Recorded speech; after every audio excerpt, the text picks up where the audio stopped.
번 더 찬양하겠습니다. 언제나 눈물 같은,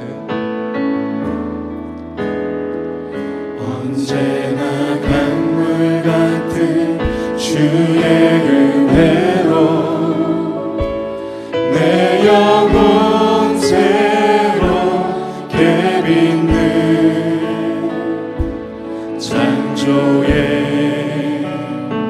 하나님이 나의 아버지.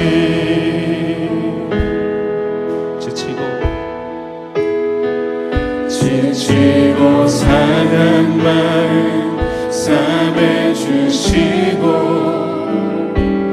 품 안에 안아주시는 위로의 하나님이 나의 아버지.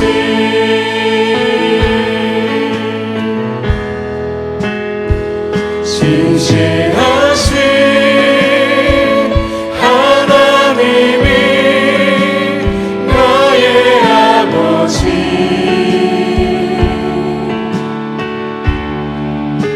실수하지 않으시는 하나님이 나의 아버지. 복 주시고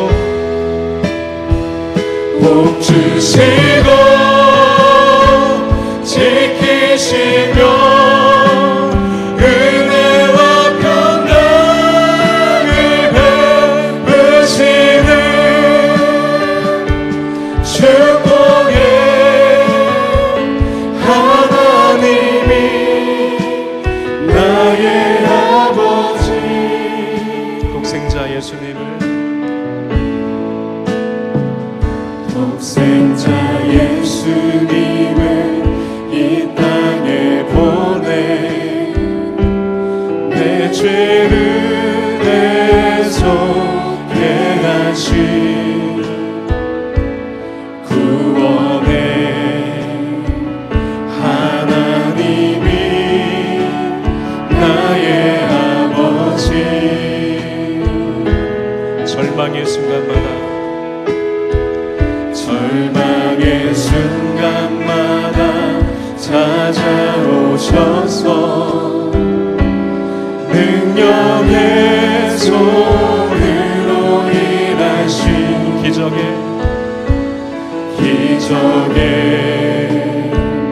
하나님이 나의 아버지.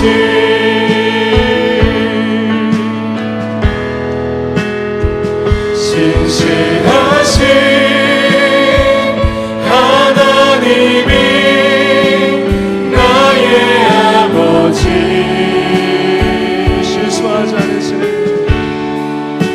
실수하지 않으시는 하나님이 나의 아버지.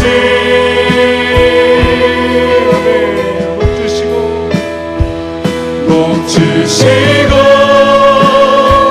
지키시며 은혜와 평강을 베푸시는 축복의 하나님이. 우리 하나님을 바라보시면서 한 번 더 찬양합니다. 신실하신 하나님이 신실하신 하나님이 나의 아버지.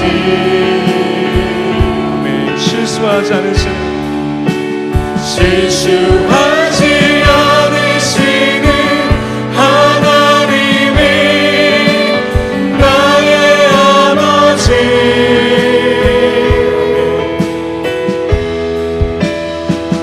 복 주시고 지키시며 은혜와 평강을 베푸시는 주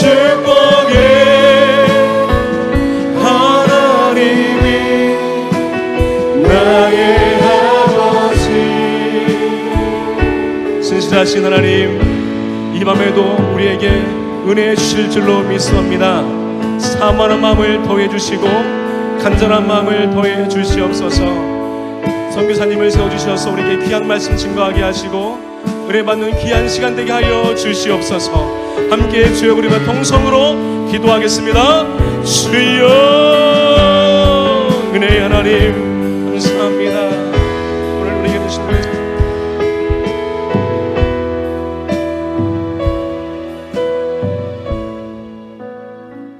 땅끝까지로 내 증이 되리라. 하나님, 하나님을 아버지라 부를 수 있는 자녀 삼아 주신 것을 감사합니다. 임충현 선교사님, 그의 젊음을 바치고 삶을 가문을 바쳐서 하나님 앞에 헌신합니다. 우리 임선교사님에게 영육의 강건함을 더해 주시고 선교의 비전을 잃지 않게 하시고 저들이 오늘 사랑하셔서 주님의 뜻을 임선교사님을 통해서 이루어갈 수 있도록 축복해 주옵소서.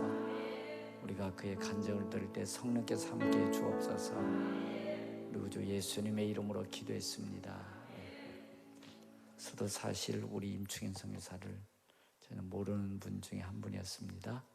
우리 최원순 그 똑바로 보고 싶어요 있죠. 그분이 와서 우리 찬양 집회할 때 이제 임충현 선교사는 강력히 이제 소개해 주더라고. 그래서 만나봤고요.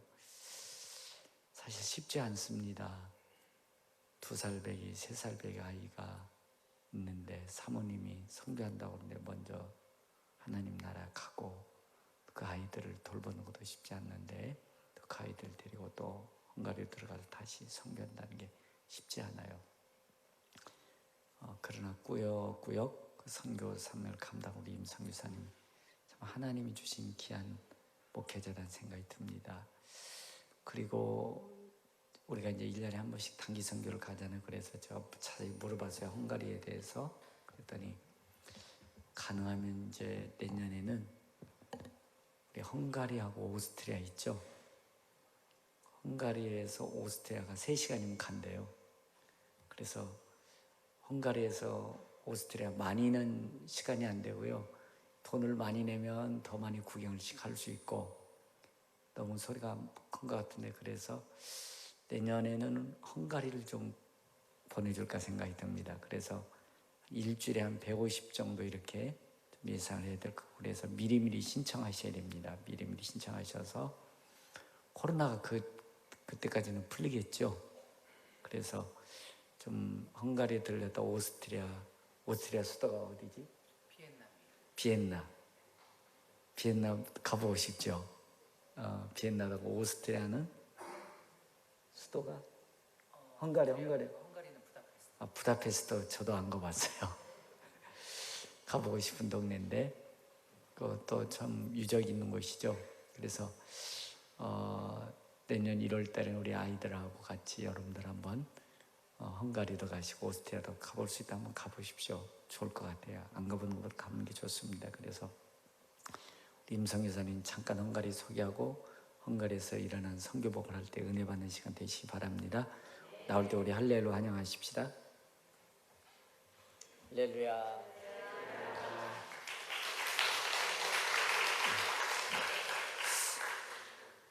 이렇게 좋은 목사님과 또 이렇게 아름다운 교회에서 함께 동역하게 돼서 너무너무 감사합니다. 예, 저는 헝가리에서 왔습니다. 헝가리라는 나라 들어보셨나요? 소리가 조금 울리는데 조금만 좀 낮춰주십시오.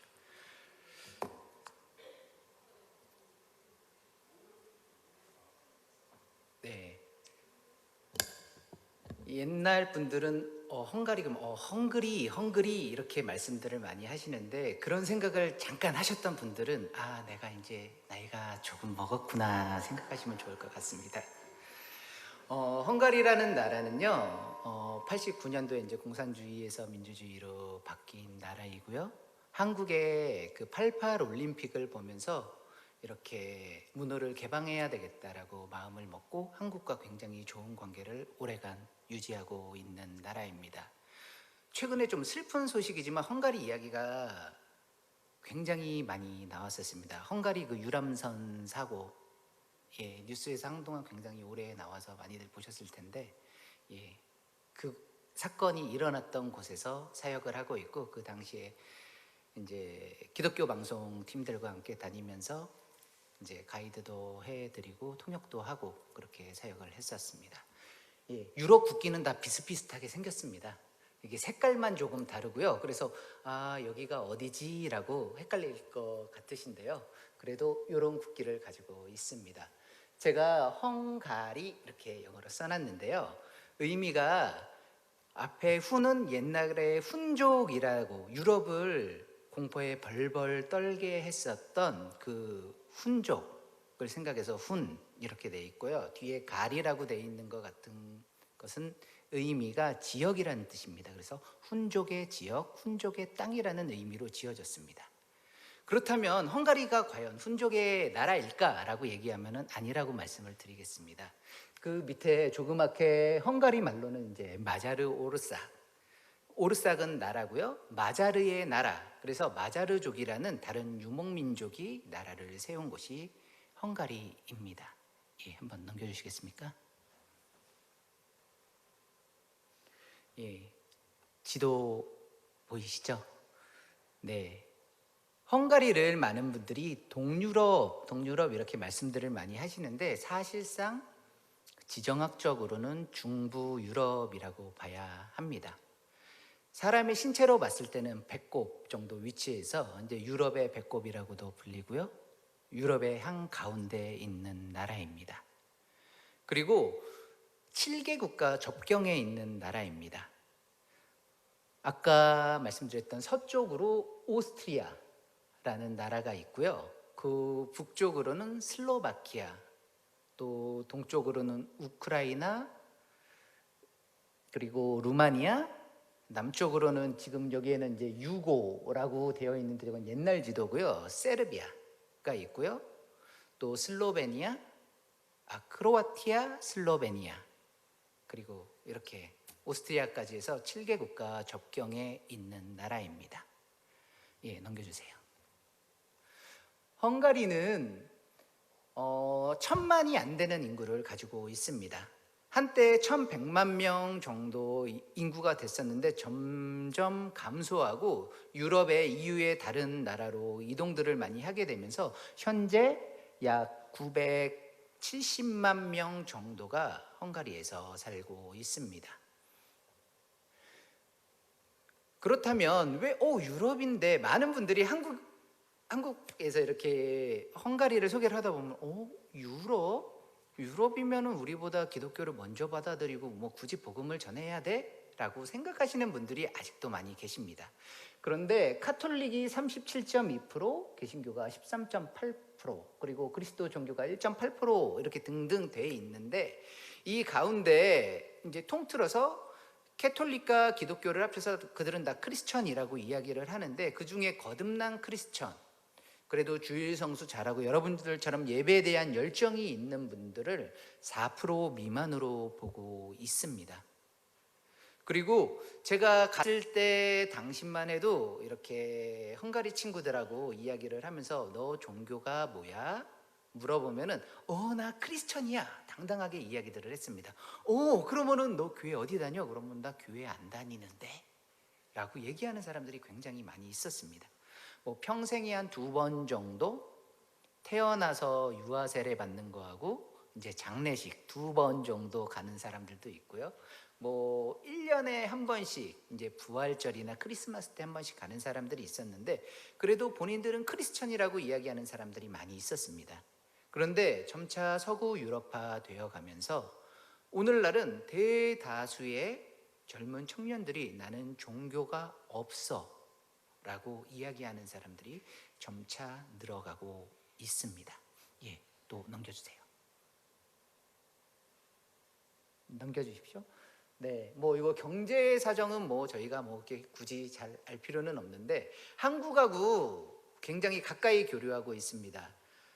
삼성 SDI라고 하는 자동차 배터리를 만드는 공장이 거기 있고요. 한국 타이어, 그리고 얼마 전에는 SK, 그리고 곧 두산이 들어오고요. 대기업들이 이제 생산을 위해서 생산 기지로 유럽을 공략하는 생산 기지로 많이 사용하고 있어서 제조업과 관광업이 굉장히 많이 발달되어 있는 나라입니다. 넘겨주십시오. 헝가리, 그러면은 헝가리에 대해서 알려고 하면은 헝가리의 민족성에 대해서도 저희가 좀 알아봐야 할 것 같습니다. 헝가리 사람들은 한국 사람들과 굉장히 비슷한 정서를 가지고 있습니다. 제가 처음 갔을 때 느꼈던 거는 한 한국 90년대 중반, 초반 정도의 정서를 가지고 있다라고 생각을 했습니다. 가족을 굉장히 중시하고요. 또 이웃들과도 굉장히 가까이 잘 지내는 나라입니다. 근데 지금 위에 있는 거는 제가 이제 옆에 트리아뇽 조약이라고 써놨는데요. 1차 세계대전의 패전국입니다, 헝가리는. 그래서 원래 가지고 있던 땅의 4분의 1만을 가지게 되었고 나머지 4분의 3을 연합군에게 빼앗겨서 이렇게 조각조각 난 나라입니다. 대표적으로 여러분 영화로나 뭐 이야기로 뭐 드라큘라 이런 것들 많이 보시고 들어보셨죠? 네, 예, 보셨을 거예요. 네, 그 지역이 어디냐면은 드라큘라의 본 고장이 트랜실베니아라고 하는 땅입니다. 지금은 현재는 루마니아의 땅이지만 과거 헝가리 땅이었고요. 동부 유럽, 중부 유럽에 기독교를 굉장히 많이 전파하고 힘썼던 나라가 바로 헝가리입니다. 그리고 그 트랜실베니아 지역에는 아직도 개신교라고 얘기하고 저희 기독교가 굉장히 강성한 세를 보이고 있는 지역입니다. 그런데 이렇게 4분의 1로 쪼개지고 이제 4분의 1만 남아있고 그 이외에도 과거에도 몽골, 터키, 오스만 터키 그리고 러시아 굉장히 많은 핍박을 받았기 때문에 굉장히 방어적인 성향을 가지고 있습니다. 그래서 뭐 다 마찬가지겠지만 본인의 약한 것을 어떻게 해서든지 가리려고 하고 남들에게 약한 모습을 보이려 하지 않다 보니까 우리가 기독교에서 복음을 전하고 우리가 예수를 그리스도로 받아들이는 데에는 자기의 연약함을 인정하고 내가 죄인임을 고백하는 것이 굉장히 중요한 과정인데 그런 것들을 감추기 위해 급급하다 보니까 복음을 전하는 것이 굉장히 좀 어려운 것으로 이제 우리가 복음을 전할 때 느끼게 됩니다. 예, 넘겨주십시오. 아름답죠? 이 사진들을 보시고 헝가리에 내가 가야 되겠다라고 생각을 조금 한번 해보시라고 몇 장 사진을 넣어봤습니다. 헝가리의 자락인 국회의사당이고요. 헝가리는 관광 사업이 굉장히 많이 발달했는데 뭐 옛날에는 유럽 3대 야경이라고 이야기를 했는데 지금은 이제 뭐 세계 3대 야경이라고 이야기하면서 굉장히 많은 관광객들이 오고 있습니다. 넘겨주십시오. 네, 헝가리 부다 왕궁하고 세첸이 다리네요. 예, 또 넘겨주십시오. 네, 이제 야경만 봐도 헝가리에 한번 가보고 싶다 하는 마음이 들줄 그 생각이 듭니다. 넘겨주십시오. 헝가리는 많은 분들이 여러분 종교개혁 500주년이 언제 지났죠? 얼마 전에 지났습니다. 네. 종교개혁 하면은 많은 분들이 생각하는 인물들이 있죠. 누구죠? 네? 네, 칼빈, 루터, 그 전에 쯔빙글리, 여러 가지 사람들이 있죠.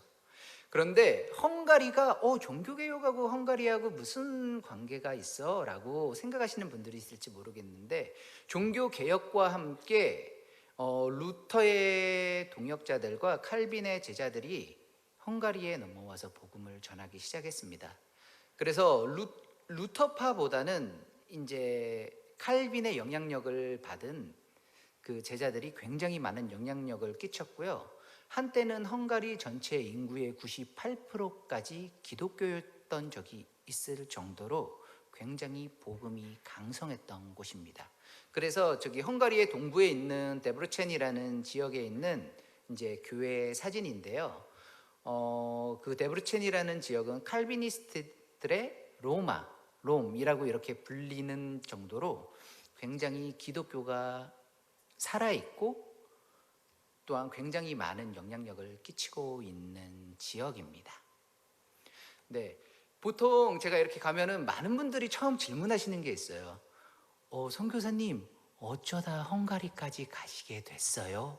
라는 질문을 저를 만난 사람들마다 물어보시더라고요. 저는 기독교 집안에서 자랐고요.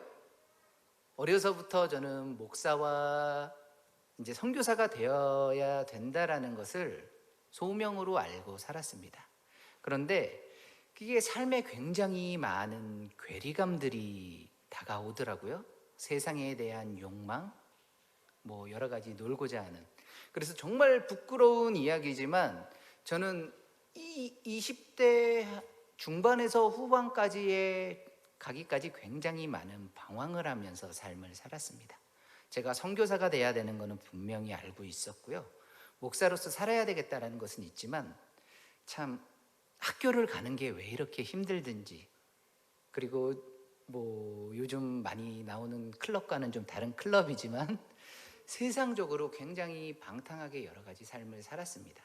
그러다 이제 영국에 어학연수를 갔는데 뭐 저희 집이 잘 살아서 갔던 게 아니라 이제 비닐하우스에서 살다가 이사를 조금 작은 집으로 갔는데 부모님이 그 전세 자금을 빼가지고 저를 유학을 잠깐 한 1년 정도 보내주셨었습니다.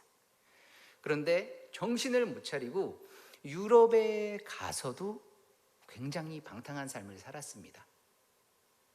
뭐 클럽에 다니고 뭐 일주일에 뭐 매일 술 마시러 다니고 심지어 뭐 패싸움도 하러 다니고, 네, 보기에는 그렇게 안 생겼죠?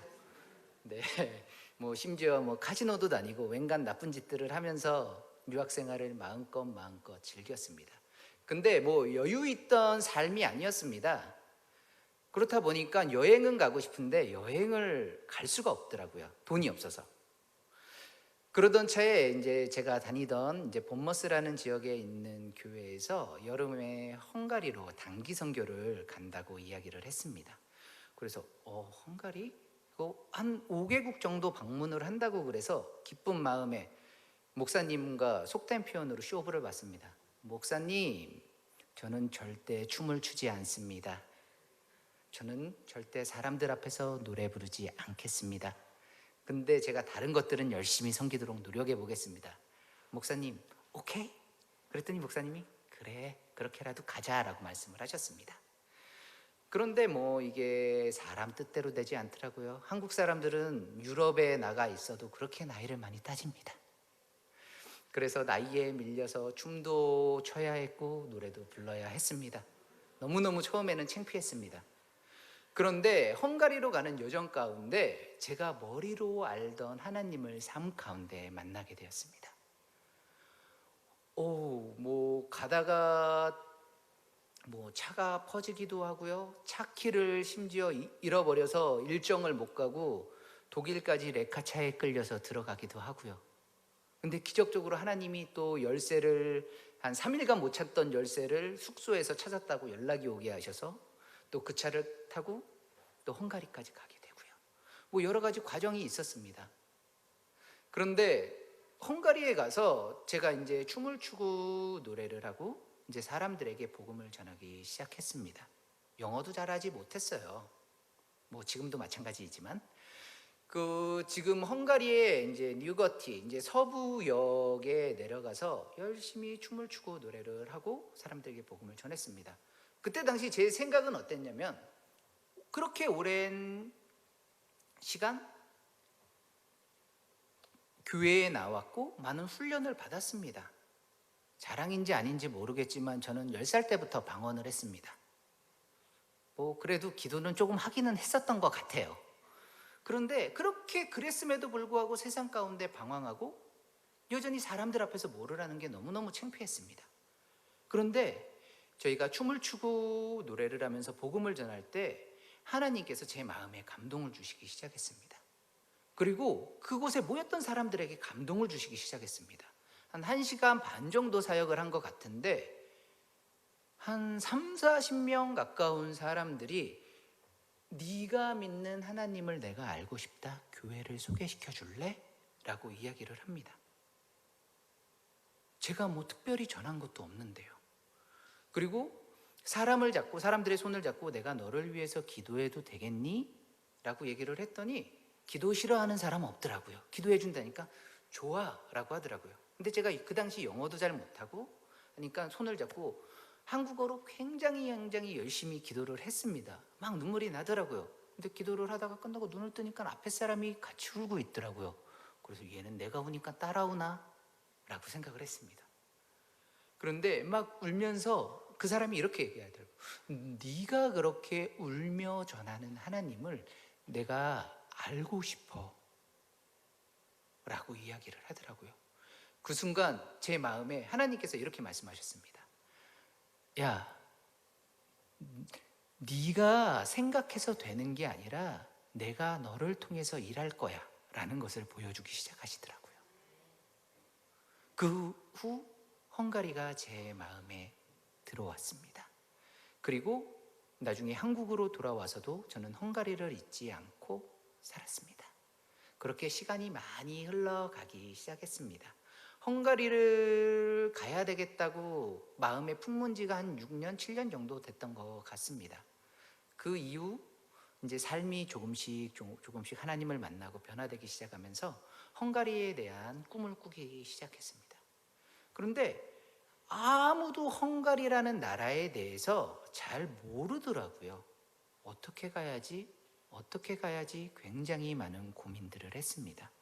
그리고 대학원을 졸업하면서부터 그래, 내가 헝가리에 지금 못 가면은 다른 데라도 가서 훈련을 조금, 영어 훈련이라도 조금 해서 가야 되겠다. 그래서 열심히 이곳저곳 찾았고, 그러다가 뉴질랜드라는 나라를 이제 청빙하는 것을 제가 보게 되었습니다. 그래서 부교육자를 찾습니다. 그래서 그래, 하나님이 나를 이곳으로 보내실 거야 라는 굳건한 믿음을 가지고 이력서를 썼더니 감사하게 그 다음 날로 이메일이 오더라고요. 네, 뉴질랜드로 좀 빨리 와주셨으면 좋겠는데요. 그래서 네, 제가 준비하고 빨리 가겠습니다. 그게 2011년 2월이었던 거로 기억합니다. 제가 대학원을 졸업하는 해였죠. 그래서 뉴질랜드로 가야 되겠다라는 마음을 먹고 있다가 그 당시에 제 멘토로 있었던 이제 백석대학교에 있던 이제 교목 차장으로 있던 분한테 가서 목사님, 저 이제 뉴질랜드로 갑니다. 그랬더니 제가 원래 헝가리를 마음에 품고 있던 거를 알고 있었는데 이제 그분이 이렇게 말해요. 야, 너 폴란드인지 헝가리인지 간다고 하더니 왜 뉴질랜드를 가? 아니, 거기 연고도 없고요. 뭐 제가 당장 갈 수가 없어서 일단 언어 공부라도 조금만 해보려고요. 그랬더니 그분이 야, 잠깐만 기다려. 그러더니 핸드폰에 막 번호를 찾더니 어떤 선교사님을 연결해 주셨고 헝가리에 있는 선교사님을 연결을 시켜 주셨습니다. 그래서 급하게 이제 전화를 하고 이메일을 넣었습니다. 왜 그러냐면 뉴질랜드에서는 빨리 오라고 하던 상황이었기 때문에. 근데 아무리 기다려도 답이 오지 않더라고요. 그래서 그날 마지막 결정을 하는 날 아침까지 제가 기도했습니다. 하나님, 지금은 때가 아닌가 보죠? 오늘 저녁까지 연락 안 주시면 저 그냥 뉴질랜드 가라는 뜻으로 알고 가겠습니다. 이야기를 했는데 그날 저녁에 이메일에 답장이 왔습니다. 그리고 저는 헝가리로 가게 되었습니다. 그런데 너무나도 감사했던 거는 제가 그 당시에 뉴질랜드로 갔다면 11년도에 뉴질랜드 크라이스트처치라는 지역에 굉장히 큰 지진이 일어났습니다. 사람들이 많이 다치고요, 건물도 부서지고 죽은 사람들도 있었습니다. 근데 제가 가기로 약속이 되었던 지역이 그곳이었습니다. 하나님께서는 항상 계획하실 때 제 생각과는 다르게 하나님의 가장 선하신 방법으로 마땅히 가야 할 길을 갈 수 있게 인도해 주셨습니다. 네, 저 PPT 좀 띄워주시겠습니까? 네, 저는 헝가리에서 헝가리인 사역을 하고 있습니다. 1년에 한 번씩 제가 한국어 캠프라는 캠프를 진행을 하고 있습니다. 근데 마리안 국어 캠프지 이제 교회 예배에 대한 거부감이 없는 청년들을 초대해서 아침에는 묵상 모임, 점심에는 간증, 그리고 저녁에는 집회, 집회가 끝나고 나눔을 하는 모임을 합니다. 신앙이 없는 친구들을 데리고요. 물론 중간중간에 뭐 한국의 문화를 알려주고 여러 가지 것들을 합니다. 헝가리는 유럽에서도 가장 그 한류가 강한 곳입니다. 그래서 저희가 그 한류를 이용해서 굉장히 많은 복음을 전하고 있습니다. 예, 넘겨주시죠. 그래서 그곳에서 이렇게 예배, 설교도 하고 묵상 모임도 하고 있고요. 넘겨주세요. 한국어도 열심히 가르치고 있습니다. 또 넘겨주세요. 그리고 이렇게 함께 모여서 예배도 드리고요. 이곳에서 저희가 복음을 전할 때 헝가리 사람들이 아까 굉장히 제가 방어적이라고 말씀을 드렸었습니다. 그러다 보니까 어떻게 복음을 전하냐면요, 내가 만난 예수 그리스도를 그들에게 전합니다. 그냥 예수 믿으세요 이야기하지 않습니다. 하나님을 아는 것이, 예수가 그리스도가 되어주시는 것이 얼마나 삶에 많은 영향을 끼칠 수 있는지, 변화를 일으키는지 그들에게 전합니다. 아까 제 삶을 간단하게 얘기했는데 참 속된 표현으로 개차반 같이 삶을 살았습니다. 여러분들 희망을 가지십시오. 저처럼 개차반으로 살았어도 하나님을 만나고 예수를 그리스도로 시인하고 인정하니까 하나님께서 삶을 바꾸신 것입니다. 지금 변화되지 않는 많은 것들이 있으실 것입니다.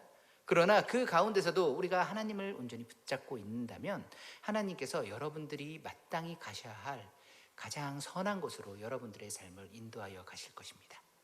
예, 넘겨주시죠. 네, 그래서 이렇게 집회와 여러 가지 일들을 하면서 복음을 전하게 될 때 학생들이 울더라고요. 그들은 자신의 치부를 드러내는 것을 너무너무 두려워하는데 한국 사람들은 헝가리 사람들하고 다른 것 같아 라고 이야기합니다. 한국의 크리스천은 헝가리 크리스천들과는 조금 다른 것 같아. 어떻게 이렇게 담대하게 너희의 연약함을 고백할 수가 있어? 라고 이야기하면서 저희가 만난 그 예수 그리스도를 붙잡기 위해서 캠프가 끝나고도 저희 교회에 함께 출석해서 예배를 드리고 있습니다. 넘겨주십시오. 그리고 헝가리 이렇게 소개도 하고요. 또 넘겨주십시오. 네, 또 다른 사역 중에 하나는 이제 대전에 있는 IM 선교회라고 있는 학생 사역, 인터내셔널 스쿨, 국제학교를 하는 그룹이 있는데요. 1년에 한 번에서 2번 정도 저한테 학생들을 보냅니다. 그래서 종교개혁지를 탐방을 하면서 이들에게 복음을 가르치고 전도를 합니다. 유럽 가면은 단순히 볼 거 많으니까 여행해야지 라고 생각을 하는데, 예, 사진 보시면 아시겠지만 다 광장입니다. 뭐 하고 있죠? 노래 부르고 있습니다. 오른쪽에 있는 거는 단체 사진이기는 하지만 하나는 프라 야누스 광장이고요. 하나는 동부역 앞입니다. 저곳에서 학생들이 노방 전도를 합니다. 하루에 5회 정도 복음을 전합니다. 지금 왔던 아이들은 좀 훈련이 돼서 10명 이상 복음을 전하지 않으면 밥을 주지 않습니다. 네, 세죠? 여러분들 사시면서 얼마나 복음을 전해보셨습니까? 복음 안 전하면 밥 안 줘 라고 하면 기분이 어떠실 것 같아요? 그런데 아이들이 열심히 가서 복음을 전합니다. 열심히 복음을 전하고요. 아이들이 와서 이런 이야기를 합니다. 선교사님, 저 오늘 20번 까였어요. 20번 거절을 당했다고 슬퍼하며 옵니다. 그러면 아이들을 이렇게 위로합니다. 야, 너는 좋겠다. 하나님이 너를 얼마나 축복해 주실까? 야, 네가 선포한 복음을 받아들여지지 않았을 때 그 복은 다 너에게 돌아올 거야. 야, 하나님이 너 정말 사랑하시나 보다. 그러면 아이들이 기분이 또 좋아집니다. 그래서 또 나가서 야, 우리 화이팅 하자. 그러면 또 나가서 열심히 복음을 전합니다. 이렇게 아이들을 데리고 다니면서요, 유럽의 유명한 광장들을 찾아다니고 사람들이 많이 다니는 곳에서 간증도 하고요, 찬양도 하고요, 스킵 드라마도 하고요, 또 복음도 전하고요, 울며 기도도 합니다. 머리가 까만 애들이 저기서 울고 불고 뛰면서 찬양하고 기도하는 것을 볼 때 유럽 사람들에게 굉장히 많은 도전이 되는 것 같습니다. 심지어 어떤 분들은 끝날 때까지 기다렸다 조용히 와서 너희 어디에서 왔어? 한국에서 왔어. 어디에서 왔어? 이야기를 하면은 이런 얘기를 하더라고요. 너희들을 봐서 내 가슴이 뜨거워지기 시작했어. 나도 크리스천인데 그동안 죽어 있었던 내 심장이 뛰기 시작했어 라고 고백을 하더라고요. 그리고 다시 한번 본인이 복음을 위해서 열심히 해야 되겠다라는 생각들을 가지게 됐다라는 고백들을 많이 경험하였습니다. 넘겨주십시오. 그리고 학생들을 제가 이렇게 많이 케어를 하고 있고요. 헝가리는 의대가 굉장히 유명합니다. 의대와 치대. 아마 여기에 계신 분들이 생각해 보시지는 않았겠지만 헝가리에서 개발된 물건들을 한 번 이상은 다 사용하고 계십니다. 여기 스틱 차 운전하시는 분 계신가요? 요즘은 많지는 않죠. 몇 분 계세요. 저도 헝가리에서 스틱으로 차를 운전하고 있는데 그 오토매틱 시스템을 헝가리에서 개발을 했습니다. 모르셨죠? 그리고 볼펜도 헝가리에서 개발이 된 거고요. 아이들이 갖고 노는 루미큐브, 그리고 회사 다니면서 많이들 사용하시는 엑셀도 헝가리에서 개발된 물건들입니다. 굉장히 지혜로운 민족이고요. 굉장히 가능성이 많은 민족입니다. 근데 그들이 하나님과 멀어지게 될 때 그들에게는 새로운 희망을 찾는 것이 너무너무 힘이 들었습니다. 넘겨주시죠. 저는 개인 사역도 하지만요, 팀 사역 역시 하고 있습니다. 아까 한국어 캠프도 하고요. 지금은 제가 개인 사역을 작년 말부터 시작을 했습니다. 그 전까지는 계속 이제 부다페스트 성결교회에서 함께 사역을 했고요. 지금도 헝가리에 있다면 한 달에 한 번씩 가서 저기에서 말씀을 전하고 있습니다. 넘겨주시죠. 이곳이 제가 사역을 하고 있는 공간입니다. 이제 선교 센터이고요. 저한테 한국어를 배우는 학생들입니다. 그리고 저는 한국어를 가르치고요. 또 그 가운데 학생들과 이야기하며 복음을 같이 전하고 있습니다. 지금 여기 사진에는 없지만요. 이 공간이 또 주중에 수업을 하지 않을 때는 이제 독서실로 사용이 되면서 의대 학생들을 함께 케어하면서 그들을 위로하고 밥도 해주고 또 신앙 상담도 하고 아픈 이야기들을 들으며 함께 이렇게 지내고 있습니다. 잠깐 넘겨주시죠. 결혼 사진을 한번 올려봤어요. 아까 목사님께서 이렇게 잠깐 말씀을 하셨는데요. 하늘에 있는 와이프입니다. 결혼 생활을 제가 한 3년 2개월 정도 한 것 같습니다. 이제 큰 아이가 올해 한국 나이로 이제 7살 됐습니다. 작은 애는 6살이고요. 이제 만으로는 아직 5살, 4살이고요. 그런데 사진 한번 넘겨주시겠어요? 저희 가족 사진인데요. 이제 저 때가 저희 큰애가 돌이 조금 지났을 때고요. 뱃속에 작은 애가 있을 때입니다. 그런데 작은 아이를 가지고 나서 이제 출산을 하고 한 3개월 있다 이제 사역지로 돌아갔는데 이제 거기에서 이미 말기라는 판정을 받았습니다. 헝가리에서. 그래서 한국에 왔는데 아니나 다를까 이제 말기라고 이야기를 하더라고요. 굉장히 많이 힘이 들었습니다. 한번 넘겨주시겠어요? 이제 투병할 때 이제 아내하고 아이들인데요. 저희 식구들은 네 식구가 같이 찍은 사진이 지금 현재 가지고 있는 건 한 장도 없습니다. 그래서 어떻게 해야 되지? 그래서 처음에는 굉장히 많이 힘이 들어서 이제 하나님 앞에 이렇게 이야기했습니다. 하나님, 데려가시면은 저 이제 사역 그만할래요. 하나님, 저 헝가리에서 고생 많이 한 거 아시잖아요. 저는 헝가리에 간 지 지금 10년 정도 됐습니다. 처음에 사역을 하면서요, 거실에 물 떠놓으면 물이 어는 집에서 한 3년 가까이 살았습니다. 1년은 전기장판도 없이 잠바와 양말을 2개씩 껴입고 지냈고요. 심지어 한 달에 후원금으로 40만 원을 후원받고 40만 원으로 가지고 삶을 살았던 적도 있습니다. 물론 그 가운데 절반 정도는 학생들을 위해 사용했고요. 그리고 또 그것만 있었던 것이 아니라 헝가리에서 또 무릎이 고장났습니다. 연골판이 다 찢어져서 다리를 똑바로 지금도 다리를 저희가 이제 수술을 좀 하기는 했는데 지금도 무릎 상태가 썩 좋지를 않아서 다리를 조금, 많이는 아니고요, 조금씩 이제 날이 안 좋으면 다리를 조금 접니다. 그 다리를 가지고도 열심히 사역했습니다. 뭐 제가 뭐 그렇게 어렵게 사역했다라는 게 말씀을 드리는 게 아닙니다.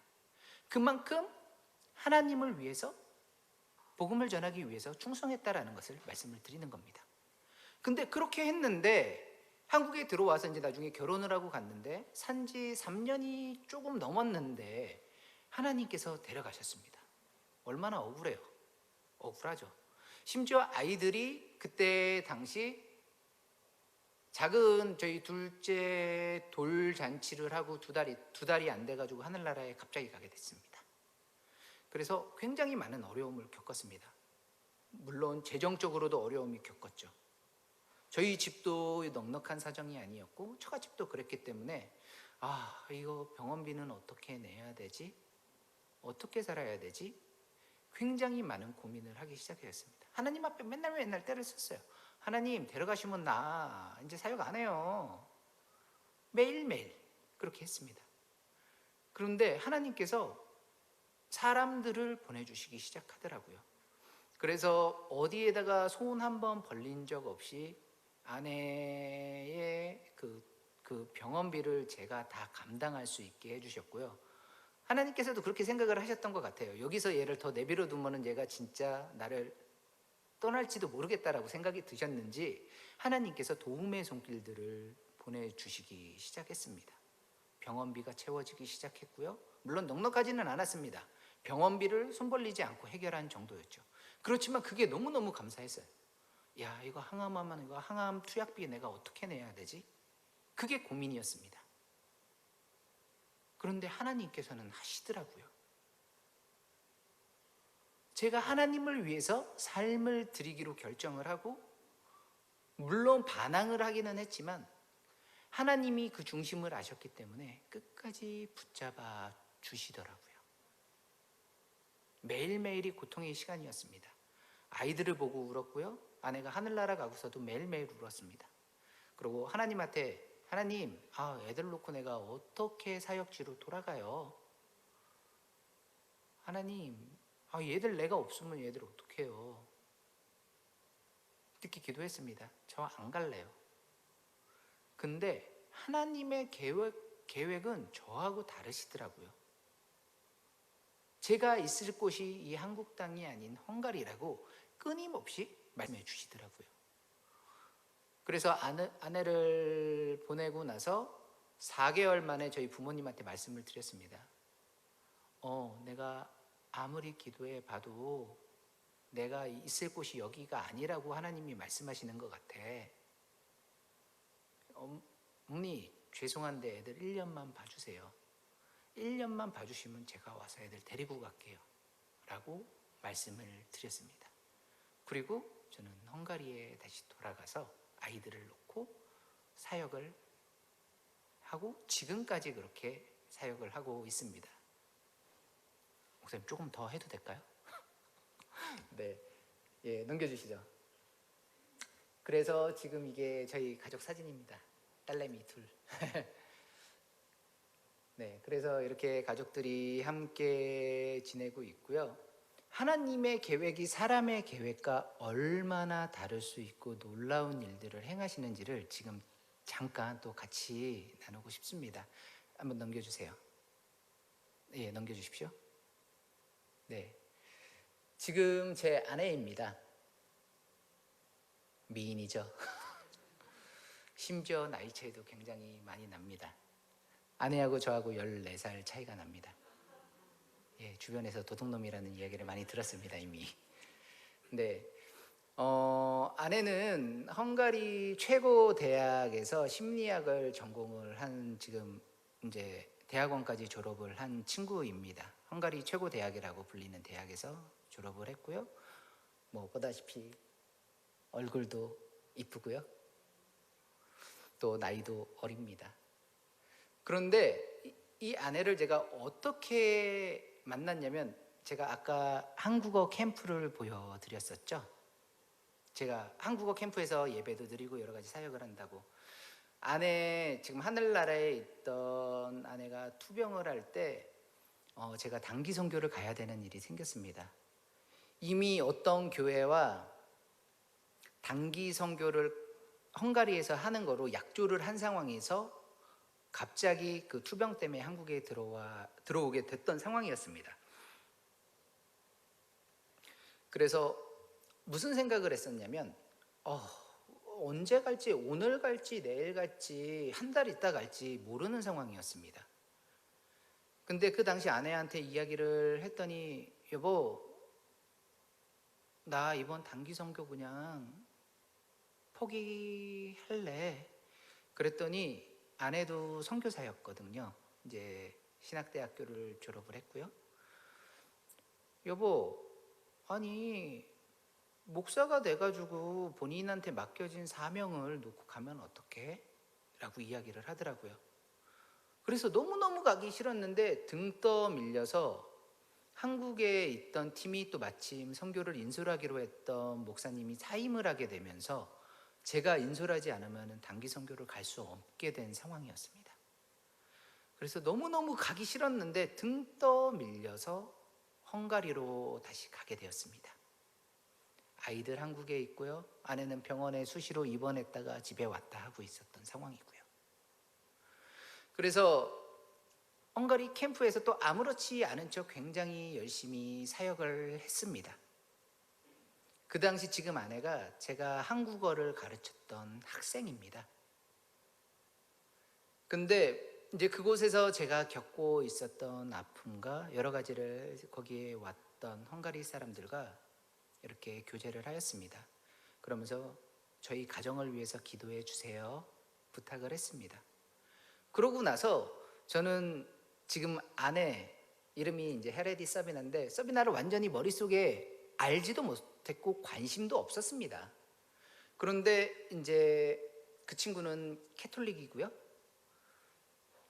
근데 그걸 알았기 때문에 제가 이 친구에게 복음을 전해서 교회로 좀 데리고 와야 되겠다라는 생각을 하게 되었습니다. 그래서 몇 개월 있다가 헝가리에 갔는데 문화원에 이제 학생들 가르치는 거를 청강을 하러 갔다가 우연히 만나게 됐습니다.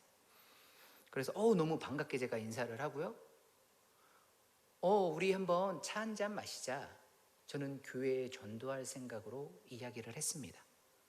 근데 좀 겁을 내다가 그래 그러고 아내가 이야기를 오케이 했습니다. 그래서 뭐 여러 가지 과정을 겪다가 이제 딸이 둘 있는 것도 알고 있었고요. 이미 다 제 사정을 알고 있었습니다. 근데 나중에 이제 결혼을 앞두고 너 어떻게 나랑 만날 생각을 했어? 이해가 가지 않죠. 얼굴도 이쁘죠. 나이도 어리죠. 대학은 명문대 다니고 있었죠. 이해가 안 갔습니다. 제 머리로는. 그런데 그 친구가 이런 이야기를 하더라고요. 왜 그런지 모르겠는데 수련회가 끝나고 나서부터 너무너무 가슴이 아팠다고 계속 머릿속에서 제가 지워지지를 않더랍니다. 제가 전했던 이야기가. 그래서 매일매일 저를 위해서 기도를 했다고 합니다. 그냥 하나님, 저 사람이 좀 안 아플 수 있게 해주세요. 그렇게 기도를 했다고 하더라고요. 그리고 머릿속에서 제가 조금씩 사라져 갔다고 합니다. 그리고 머릿속에서 좀 잊혀졌나 했는데 어느 날 문화원에 제가 탁 등장을 한 겁니다. 그래서 너무너무 놀랐다고 이야기를 하더라고요. 이게 사람이 계획할 수 있는 일인가요? 저는 하나님이 계획하고 인도해 주시지 않았다면 불가능했었던 일이라고 생각을 합니다. 투병 생활 아내를 놓고 갔던 거, 그 상황에서 누군지도 모르던 사람이 사람의 마음에 들어가게 하시고 또 아이들의 엄마가 되겠다고 결정할 수 있게 하시고, 물론 지금도 굉장히 많은 문제를 제가 가지고 살아가고 있습니다. 그렇지만 어쨌거나 하나님께서 행하시고 하나님께서 가장 선한 방향으로 인도하신다라는 것은 제가 부정할 수 없게 만들어 놓으셨습니다. 여러분들의 삶은 어떠십니까? 제가 지금 시간이 많지 않아서 더 자세히는 어떻게 말씀드리기는 어려울 것 같습니다. 그런데 단편적으로 말씀드렸던 그런 일들, 하나님께서 저같이 모자란 사람의 삶 가운데도 일하고 계신다라는 것을 여러분들께서 아셨으면 좋겠습니다. 하나님께서는 저뿐만 아니라 여러분들의 삶 가운데서도 마찬가지입니다. 제가 잘생겼고 돈이 많고 힘이 있고 뭐가 해서 하나님께서 저의 삶 가운데 이런 계획들을 베풀어 놓으셨고 인도하셨나요? 아닙니다. 제가 너무 부족했고 가진 것도 없고 하나님이 도와주시지 않으면 안 되는 사람이었기 때문에 하나님께서 제 삶 가운데 그렇게 하나님의 살아계심을 보여주셨습니다. 제가 지쳐 쓰러져서 하나님을 손에 놓을까 봐 걱정하시면서 제가 가야 할 길로 인도하시기 위해서 하나님께서는 최악의 상황 가운데 최선의 것으로 준비하여 주셨던 것입니다. 우리의 삶 가운데 하나님께서는 그렇게 신실하게 일하고 계십니다. 그 전에도 그러셨고요, 지금도 그러시고요, 앞으로도 그렇게 행하실 것입니다.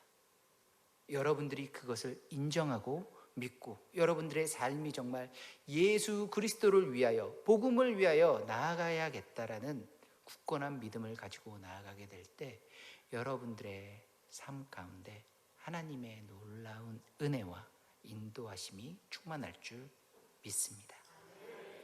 기도하시겠습니다. 사랑의 주님, 감사를 드립니다. 주님, 부족한 자의 입술을 통하여서 주님 두서없이 이야기를 했습니다. 주님, 그러나 주님께서 저의 삶 가운데 행하셨던 그 일이 이곳에 앉아있는 평강교회 모든 성도들의 삶 가운데서도 신실하게 나타날 줄 믿습니다. 주님의 선하심을 믿습니다. 주님께서 일하여 주시옵소서. 주님 뜻 안에서 아름답게 동역하기를 원합니다. 우리가 함께 사랑하며 교제하며 나아갈 수 있기를 원합니다. 주님께서 우리의 아픈 마음을 위로하여 주시고 가장 선한 방향으로 저희를 인도하여 주시옵소서. 감사합니다. 예수님의 이름으로 기도드렸습니다. 아멘.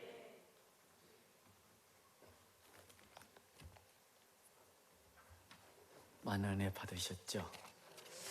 임성 교사님이 신실했기 때문에 우리 최은순 우리 본가를 통해서 만나게 하신 것 같습니다. 잠깐 만나서 얘기하는 중에도 참 신실한 우리 선교사님이라는 생각이 들었습니다. 저희 현재 8가정의 선교사가 있는데 제가 선교사님들 때문에 속을 좀 바글바글 썩는 경우도 있어요. 그래서 우리 임성 교사님, 인성 교사님 그러지 마라 그랬더니 목사님 저는 하나님 보시기에 부끄러움이 하겠습니다 그러더라고요. 그래서 여러분들이 이 임성교사님 간증 들었으니까 또 우리 찬송 부름받아 나서님 찬송 부르시면서 여러분들 성의를 한번 보여주시고요. 부름받아 나서니 몸 어디든지 가오리다. 괴로우나 즐거우나 주만 따라 가오리니 어느 누가 막으리까. 죽음인들 막으리까. 어느 누가 막으리까. 죽음인들 아골골짝 빈들에도 복음 들고 소돔 같은 거리에도 소돔 같은 거리에도 사랑 안고 찾아가서 종의 몸에 지닌 것도 아낌없이 드리리다. 종의 몸에 지닌 것도 아낌없이 드리. 존귀 영광 존귀 영광 모든 권세 주님 홀로 받으소서. 멸시천대 십자가는 제가 지고 가오리다. 이름 없이 빛도 없이 감사하며 섬기리다. 이름 없이 빛도 없이 감사하며 섬기리다. 아멘. 여러분들이 함께 주시고 기도해 주셔서 저희 교회가 선교를 잘 감당하고 있습니다. 보내든지 아니면 가시든지 아니면 물질로 기도를 해 주셔야 됩니다. 그래서 여러분들이 헝가리 가려고 갈 수 있으세요? 아프리카 가려고 갈 수 있으세요? 못 가시죠? 전체 얼마라고 써라니까 왜 안 썼지?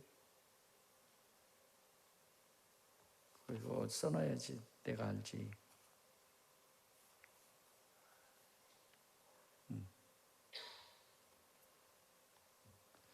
그래서 여러분들이 계속 선교사들 위해서 기도해 주시고요.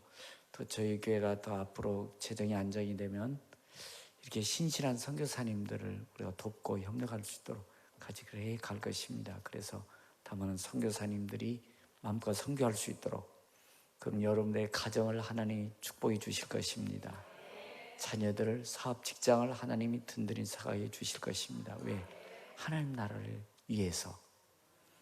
여러분들이 평강교회 다님을 자랑스럽게 하나님께 감사하시고, 우리 교회는 이렇게 하나님 나라를 위해서 세계 선교를 감당하고 있다. 세계는 우리 목장이다. 사실 우리 목장 되어가고 있습니다. 그래서 아프리카에도 또 동남아에도 또 유럽까지 우리가 이제 같이 하고 있습니다. 그래서 우리가 파송된 선교사는 8가정이, 협력 선교사가 또 5가정이 있습니다. 사실 그래서 13가정 정도가 우리가 이제 선교 같이 협력하면서 하고 있는데 일일이 다 불러드린 그렇고요.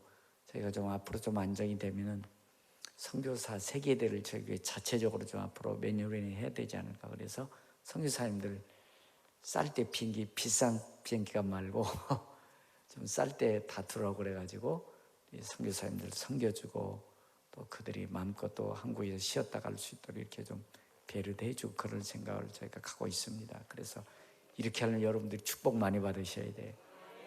그래서 여러분들이 하는 일마다 잘 되어 있어서 더 많은 이런 일을 감당할 수 있도록 이렇게 해주시기 바랍니다. 광고 말씀을 먼저 드리는데 여러분들 좀 기도하셔야 무뎌진 영성을 다시 회복할 수 있습니다.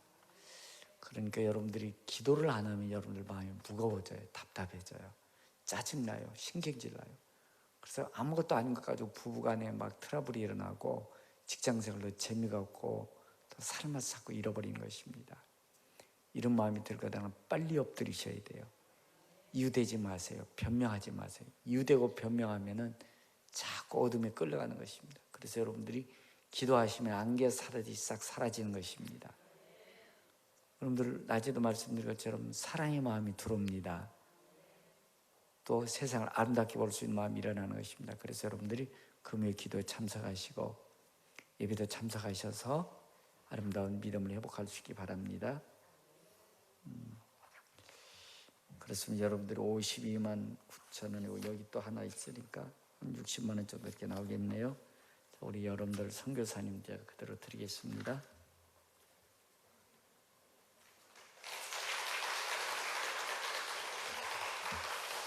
제가 한번 기도하겠습니다. 하나님, 우리의 생명이 주의 것임을 고백합니다. 임선교사님, 사랑하는 사모님이 먼저 천국 가 있습니다. 2 어린 자녀들이 있습니다. 하나님 주께서 책임져 주시고 그 아이들이 잘 자라게 도와주시고 멋진 세계를 누비는 아이들 되도록 축복해 주시고, 우리 임 선교사님 어렵고 힘들 때마다 주님 기억하며 주님 손 붙잡고 주님 나라 갈 때까지 선교사명 잘 감당하게 주시고 함께 해 주셔서 자리다 칭찬 듣게 주옵소서. 우리의 하나님, 넉넉한 삶이 아니지만 선교사님들을 돌보고 협력할 수 있는 평강가족 되게 주심을 감사합니다. 건강으로 지켜주시고 자녀들 지켜주시고 사업 직장 축복해 주셔서 신실한 선교사를 더 많이 돕게 해주시고 협력하게 주셔서 이 땅에 하나님 나라를 아름답게 이루어가는 평강가족 되게 주옵소서. 오늘 또 우리가 넉넉하지 않지만 선교임을 드려서오니 저들의 삶 가운데 30일씩 만배로 축복해 주셔서 간증 있게 주시옵소서. 영광 돌리게 주옵소서. 지금은 주 예수 그리스도의 은혜와 하나님 무한하신 사랑과 성령 교통 내주하심의 역사가 세계 선교를 가슴에 품고 기도하며 협력하는 평가가족들을 머리 위에, 또 저들의 사업 직장 위에, 나라 민족 위에, 우리 임선교 선교지 위에, 저들의 가문 위에 이제로부터 영원토록 함께 계실지어다.